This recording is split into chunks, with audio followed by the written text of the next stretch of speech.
Before this video starts, I do want to mention that this video is going up in place of Galactic New Horizons on Sunday because I need an extra day to finish all of the things that I want to get done in this episode. So hopefully that's alright. Hopefully you guys will enjoy this video, and I'll see you in the big one tomorrow. Hello everybody, this is Andy, and welcome to episode 11 of Multiblock Madness, and today is Applied Energistics Day. Today we are going to unlock the Applied Energistics system. We're going to get the ME controller. We might get some thermal machines even, some platinum ingots perhaps. I'm not going to get here, but I at least want to set up the infrastructure we need to expand quickly and efficiently. So the first thing we must do to do that is something completely different, and it is to make the 64 blank slates required to make the runic matrix, because I want to get this set up right at the beginning of the episode so I don't have to worry about it later. Here is this incredibly expensive structures block, the yellow niter, or whatever kind of niter. I guess it has to be yellow niter. Has to go in the direct center of the 5x5 chunk of blank runes, and then we just throw a mana pearl in. Nice. I also need a caster's gauntlet, and that should complete the runic matrix quest. One other thing, this is not going to stay here. In fact, I could just go ahead and move it right now, I guess. I have an idea for a very, very wonderful automatic Essentia farm. We're obviously not going to get to that today, but it will use the Essentia seeds, agrocraft, all that fun stuff. And my plan is to put all the Thaumcraft things over on this side. So in that spirit, I suppose we should go ahead and put the runic matrix on this side as well. And the question is, where should I do this? Probably reasonably close to the house. Let me figure this out.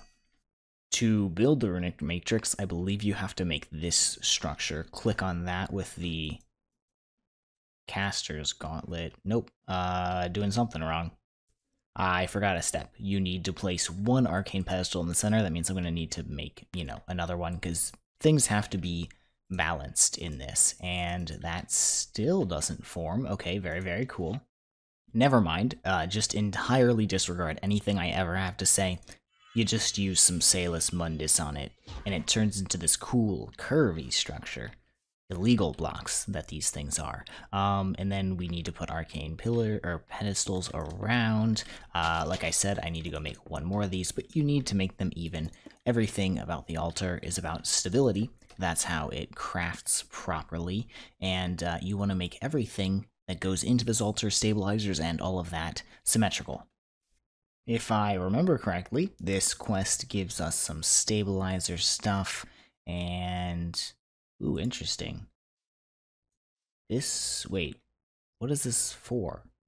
Thermal voice. Oh, capstone. Ooh, interesting. So they changed the capstones in this pack. That's super unique. I'll probably do that at some point, probably not right now. So we need to stabilize the altar. How are we going to do this? With these stabilizing things. Candles, skulls, all types of things. I should go check and see if I have any more skulls. I think they have to be unique items. I don't think they have to be unique types of items. So say we have some zombie skulls. No, we don't. Any cool types of heads? No. But if I did, I could use them here. The best stabilizer we probably want is a bunch of redstone inlays running around like this, and a couple of stabilizers. I think you need to send a redstone, not a couple, you need exactly 4, I think. Oh, and they're off buffing. That means they're working. Okay, perfect. I think this is wait. I don't know what this is doing. It might be releasing flux, it might be destroying flux.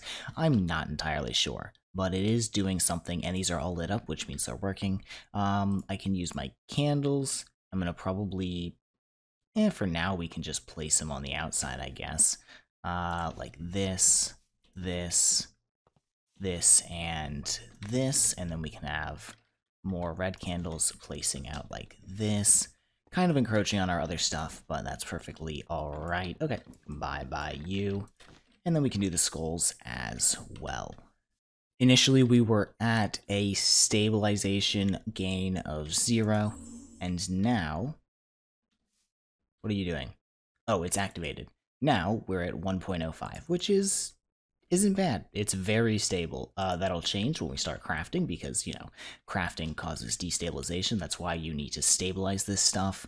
But yeah, that's the runic altar, and I'm probably going to do nothing else with it today.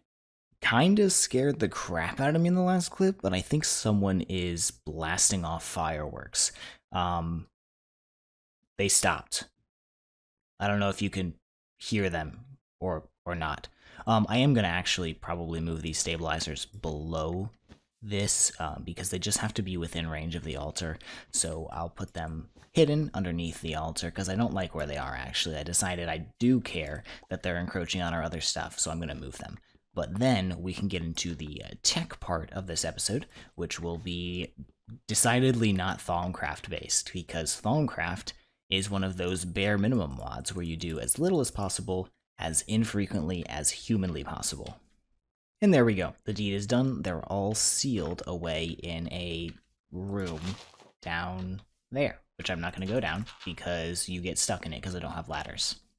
The first machine we want is the rolling machine, and I probably should have cleared out my inventory before I started moving on to something else because it's quite packed. I'm going to need a couple of chests. Let's actually just grab all of them because we're going to have new machines to do stuff in. The rolling machine is going to be used to make a bunch of different things. I think you can make plates in it. Maybe not in this pack, but in some packs you can use this to make plates. Basically, you can lock recipes and stuff and fully automate rolling machines and set up a bunch of them for a bunch of different processes. We need it for these Canthal coils down the line. We're also gonna want the grinder.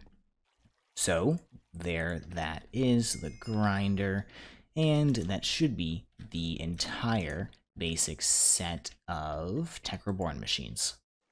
Alright, it's been a good couple of days, and I don't mean in the game. It's been probably 3 or 4 days since I've recorded this pack. I got a couple episodes ahead, so I had to start playing other things like Celestial Journey and GregTech New Horizons, so we're back here now. And I did do a little bit of stuff. One, I set up this slightly different thermionic fabricator, or what am I saying?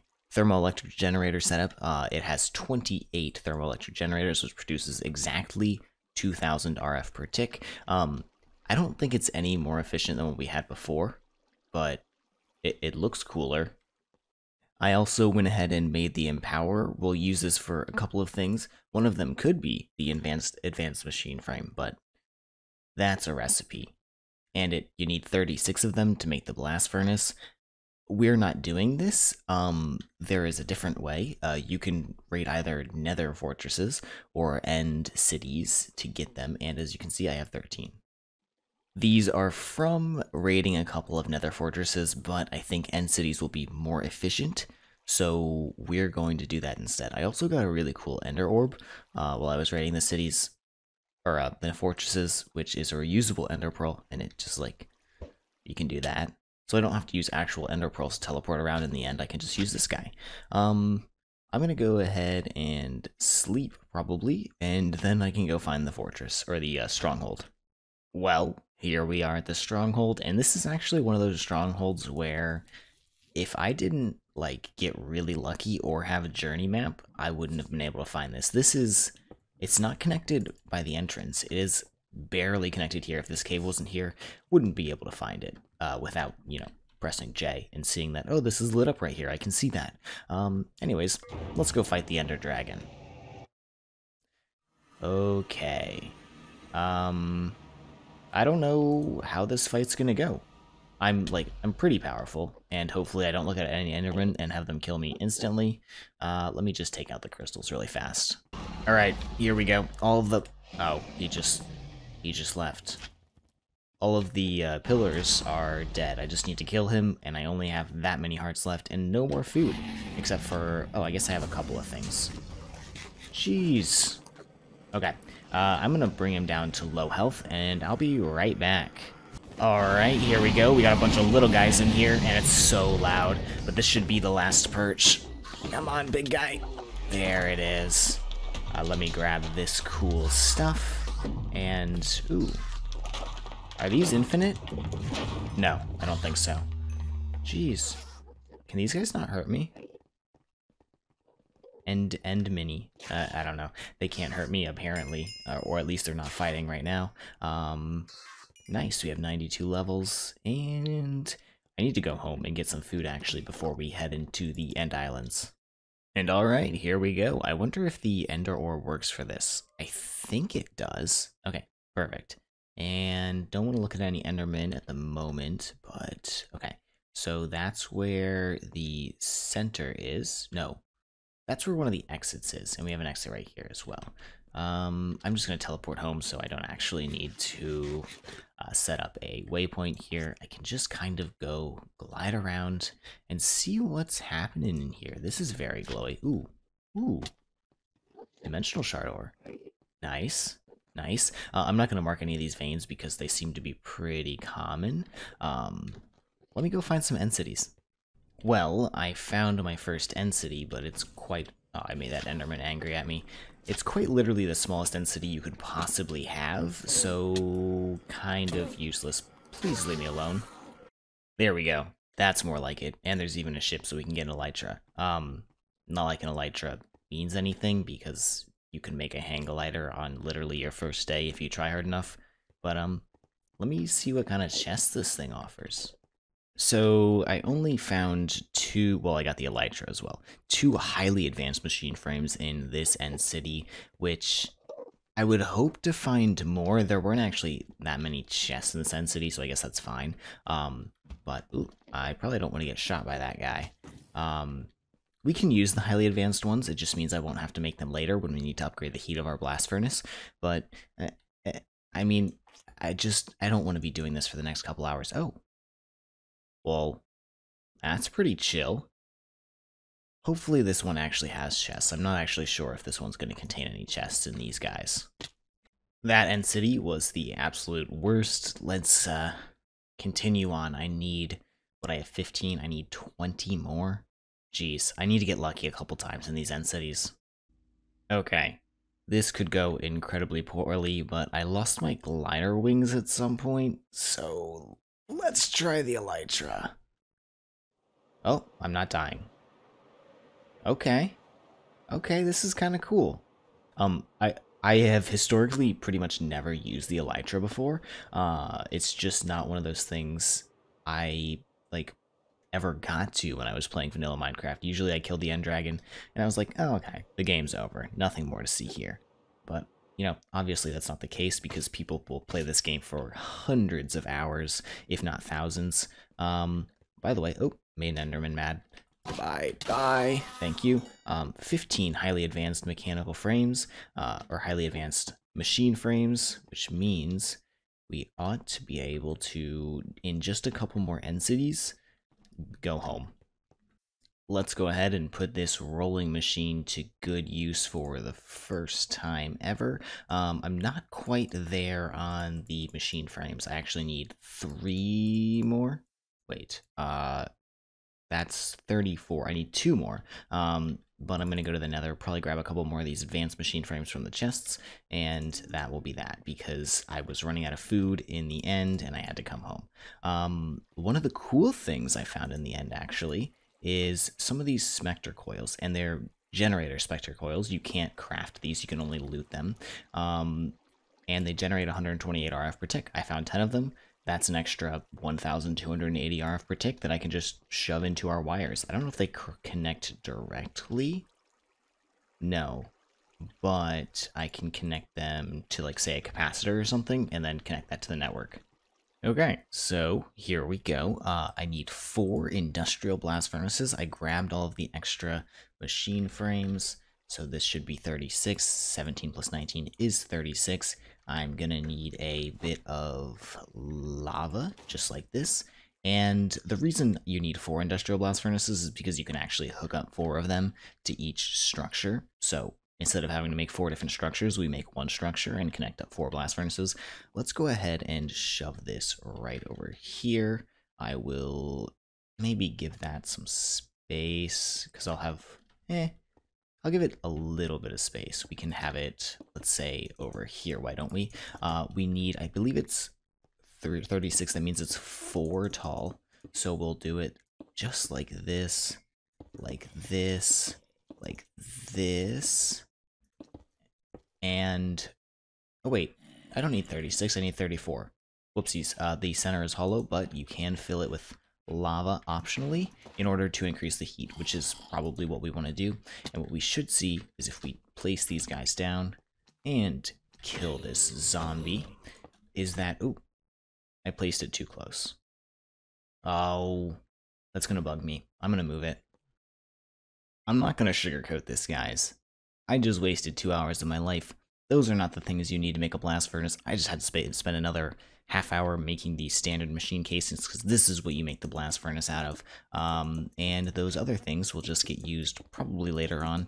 Maybe never. I don't know. But this is how you build the multi-block. You put this in here, you fill it off, and then it should form, and they have 1500 heat, which is enough for aluminum, which is what we need to do. And then we need to just connect everything up to power. And there we go. Now all these guys are hooked up to power. They have fully charged. These things are incredibly slow, so if I have a little bit of aluminum, which I think I do, aluminum, yeah, I have a little bit, we can get it started running. But we have to take a little sidetrack. What is the recipe for this? Oh, you just put it in there. It says it takes 5 seconds. Oh, it's going. Maybe it doesn't take very long. Now that we've got the blast furnace up, there is another set of quests that we need to do. We need to begin getting into some nuclear craft machines. I'm pretty sure in this pack these guys actually suck power, which isn't very cool, but it seems as though we do need the rock crusher before we can get manganese, cathode coils, and do something to get into applied energistics. So I did do all of these for the metal alloyer. I'm going to request the chrome because I think that's the one we're going to have the least of. It's incredibly hard to find, and I don't think we can get it yet. And now I need to look at these structures. I think it's a tier 1 machine, which is, no, it's probably not a tier 1 machine. It's apparently a tier 2 machine, and we're going to have to set it up like this. It's not incredibly clear how to do this. I think, oh, it says actually layer 1. So we need, I don't need a server, I can just use a hopper. Power station on the right, metal alloyer in the center. Let me try and set this up, and I'll be right back.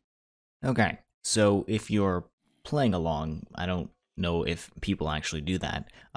This metal alloyer and these rock howling chemistry mod machines are really cool. They're also really complicated, or they can be. Basically, you need to fit all the puzzle pieces together. This will tell you how to do that, but they are orientated. They do have to be orientated in the correct direction. Like, this has to face this way, this has to face backwards, this has to face this way. And I guess I'm gonna die, please. Thank you. Yeah, and then you need to pump things into either the material cabinet, the top of it, and they will show up in here, or the element cabinet, and they will show up down here. And we needed to pump a bunch of things into there in order to make some BAM ingots, which is happening here. You need a power station. You can supply it with either burnable fuels or RF. I couldn't get the RF one to work, so maybe it's working now, but it's just actually not. I don't know why. So I'm just gonna probably pump coal into there automatically. Yeah.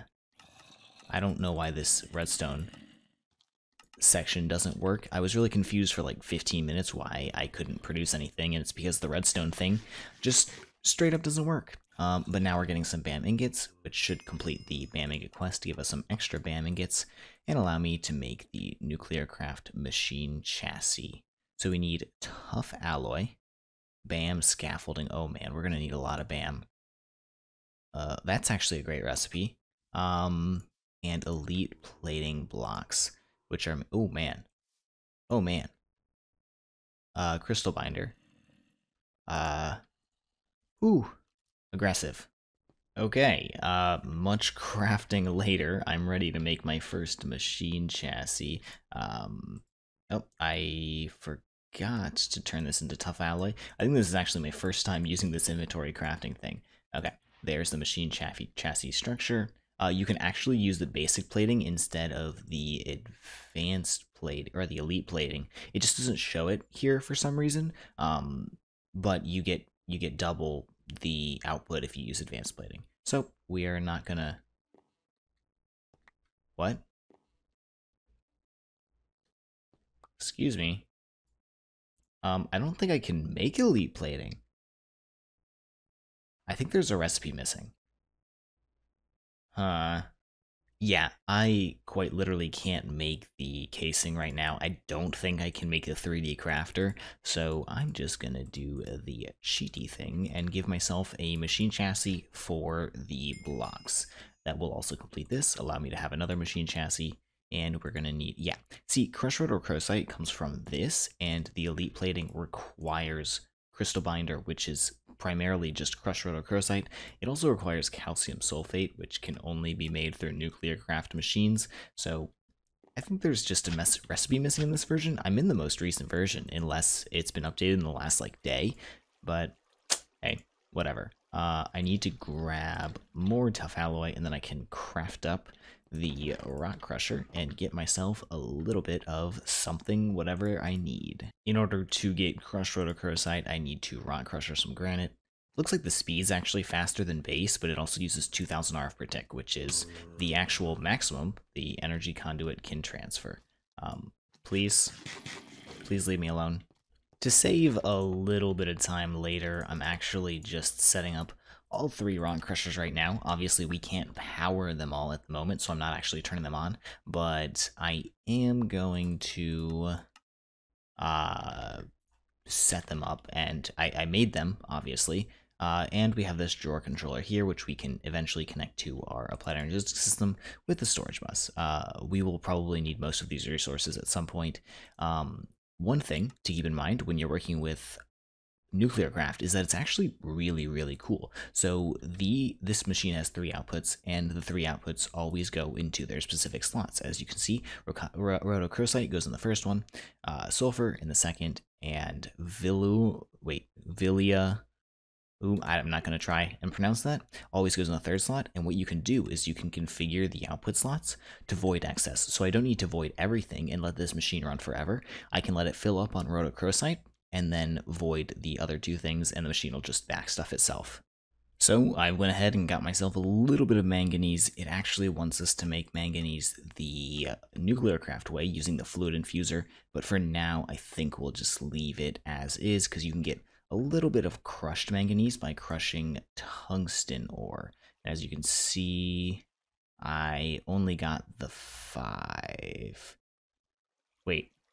Yeah, I only got the 5 from the tungsten. And this can also be blast furnace and tungsten ingots, and very, very good stuff. We're going to need the manganese in order to make canthal, I believe. We're going to need to make this in the metal alloyer, and it requires iron, chromium, aluminum, silicon, manganese, and carbon. And we've got a slightly annoying zombie going all around, but here should be the first canthal ingot.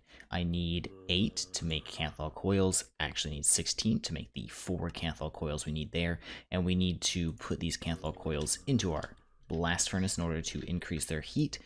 It will go up to just above 2000, and that will allow us to cook platinum, which I guess is used in the ME controller and thermal machine things.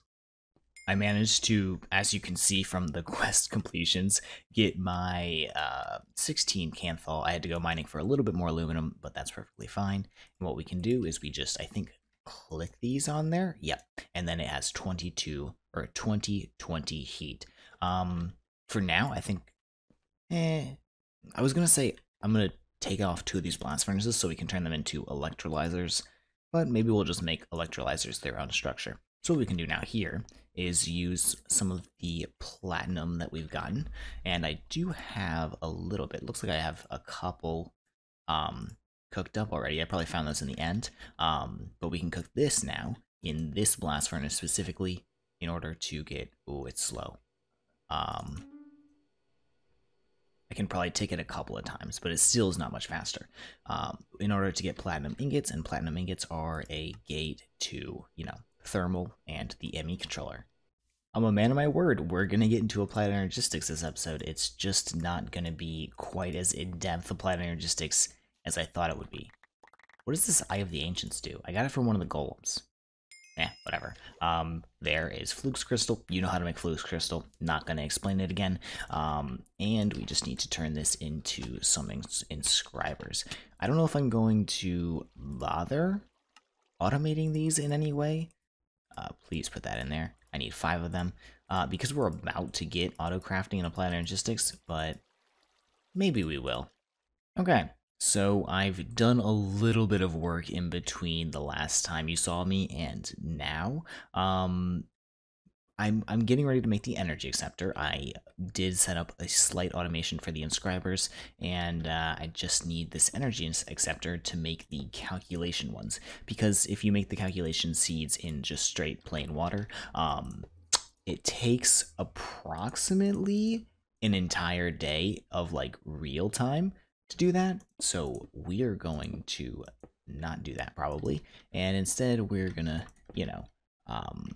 just make the, what is it called? The crystal growth? Yeah, crystal growth chamber. I already made that one. And now I should just be able to do this, put these 4 bad boys in, throw a flukes block in here. You know how to make flukes, and everything is fine. The energy acceptor is going to power this crystal growth chamber. The crystal growth chamber actually can't be powered without it. As you can see, it's slightly faster than an entire day of waiting. With acceleration cards, it's borderline instant, so that's super great.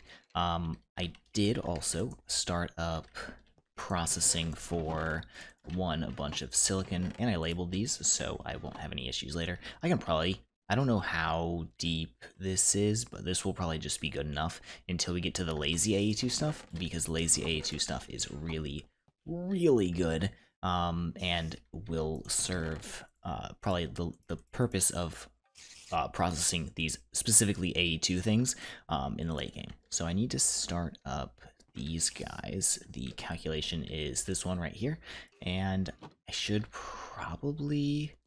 Let me see how this works, actually. I'm going to give this 6 ticks and this 6 ticks. And how fast... Oh. It's not affected by tick acceleration. Well, that sucks. Also, that was just straight up an hour of time in my bottle that is just now gone. It's okay, though. I have 13 hours. I've actually used 4 hours in the last hour of crafting. But when we do more exploring, it will come back. So the charger is done. I need a couple of things to actually set up storage. Can I make storage buses? I'll probably just use these for my storage. IMI interface is made with some aluminum plates. I can make these. I might also have a couple from the rating, but I think I'm going to go ahead and put my ME drive over here, my main ME system, because I'm not using these machines quite as much anymore. I'm more so using the Tech Reborn ones and this stuff over here, and I assume we'll expand further in this direction and eventually this direction, so it'll be nicer to be closer towards the center of where our machines are. Also, I might have another line over here somewhere. Who really knows? The one thing we have left is, or 2 things we have left really, I'm not going to make storage buses. The ME drive is actually pretty cheap. We need to make some of these storage components, and they're actually pretty nice. Manulin is a doable alloy now. I've made up an entire stack utilizing all 4 of these blast furnaces. I just need to turn them into plates, and it doubles the output of the 1K storage component recipe, which is super nice. Also, I don't know if I've shown this. This is hilarious. It works so fast. Alright, with those things, I made the 4K storage cells. I just need to... Ooh, that's a big lag spike. I just need to make the crafting terminal, which is actually fairly simple. Just need this. Yeah, easy. And here we go. There's the ME crafting terminal. We should be able to stick this right here, and it should just power on. And we can start throwing items in there. And they'll show up. We want to sort by number of items. I want this to be JAI synchronized auto keep. That is correct. This is long overdue. I made myself a magnet, and now I should just be able to break these. Hopefully not lag out my game entirely. It looks like there is a maximum amount of items you can pull with you. But I'm just going to shove all of these items into the ME system now. It should be able to hold all of them pretty easily. If not, I might have to make another ME drive. I really hope I don't have to make another ME drive. Alright, here we go. I managed to get most of my items in here. I have one row of chests that won't fit, so I'm going to need to make another ME drive. The ME drive is not actually going to be the issue. I had sheep mode on because I was throwing away like armor and stuff that I was picking up off the ground. The ME drive I can just make right now. I could just place it right there. Maybe get a cable just like that, and it will be connected. The main issue comes actually with the storage cells, because these guys are slightly more expensive. I guess I could use not manulin, but I think I'll probably just craft up 10 more 4K storage cells. I need to go gather some ardite in order to do that, to make the manulin, and probably process some more stuff here, but that will be quite alright. I'm a man of my word. I got the ME system up and running, even if it's very small. No auto crafting, barely fits most of my items. It's here. I hope you guys enjoyed the video. If you did, maybe leave a like or something. Have a fantastic day, and I'll see you in the next one, where we will get properly set up into ME. I'm just going to need to do some mining in between now and then. Have a great day. Take care. Bye-bye.